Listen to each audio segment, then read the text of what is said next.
Razor blades, is that a myth or is there anything to it? My name is Patri from paripatri.com, and today I'm gonna share some facts and some interesting points about this razor blade experiment in the pyramids. Now, when you start digging into the pyramids and start researching about it, the first thing that you'll find is that pyramids sharpen razor blades. Now, you may think, why would anybody want to sharpen their razor blades in the pyramid, and why would anybody experiment that? So let me tell you, give you some history behind this whole experiment. Apparently in the early 20th century, the 1970s books, like when you start, this is the time when the pyramid research was coming back, and there was a lot of experimentation being done in 1970s, and the books at that point referred to this guy, a Frenchman, Antoine Bovis, who allegedly went to the Great Pyramid of Giza, and he went into the king's chamber and he saw a garbage can filled with dead animals like cats and rats, which apparently were not rotten. They were mummified, and they did not smell bad. So this was something which was doubted, which was questioned by the skeptics, and apparently an Egyptian former director came back and said to a Danish skeptics that he never really visited Egypt. He really went out of France. But what he really did was he created a replica of the Great Pyramid in his home, because of all the stories that he heard about the power of pyramids. And at that point, and he started doing experiments. He started putting in, dead animals and seeing what it does. And apparently it mummified. This news was he started talking about it, he started teaching about it, but really people did not buy into what he was talking. This news traveled in the late 1940s to Prague. This guy, Karel Darbal, from Czechoslovakia, what he did was it was a military time, a communist time.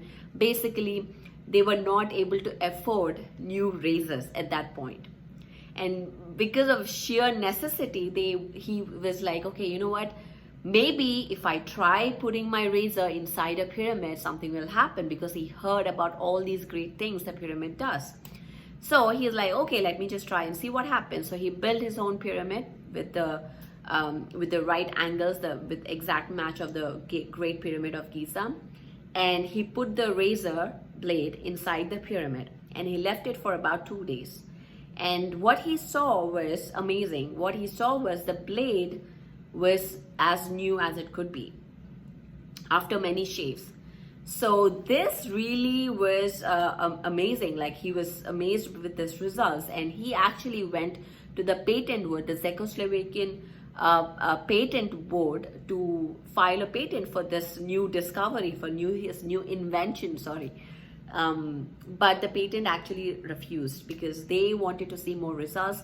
And let me tell you, that the board itself is very strict. They unless they see the results replicate by their own scientists, they would not easily give a patent to anybody. It was a lot of scrutiny, lot of experimentation done. So he went in 1949 to the patent board, and he got refused. 10 years he worked on it, and with the scientists, with the patent board scientists, the metallurgists, to see what's really happening. And finally, 1959, his patent got approved, the Pharaoh's sharpening razor, which is a pyramid sharpener. So this is not a myth. This really happened. That patent, it's 91304, the number of the patent. It really exists.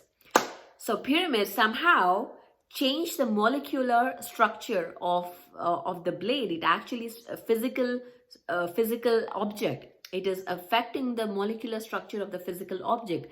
That's when the whole now more scientists got involved in seeing what is really happening, because they did not understand what is creating that changes and what is happening.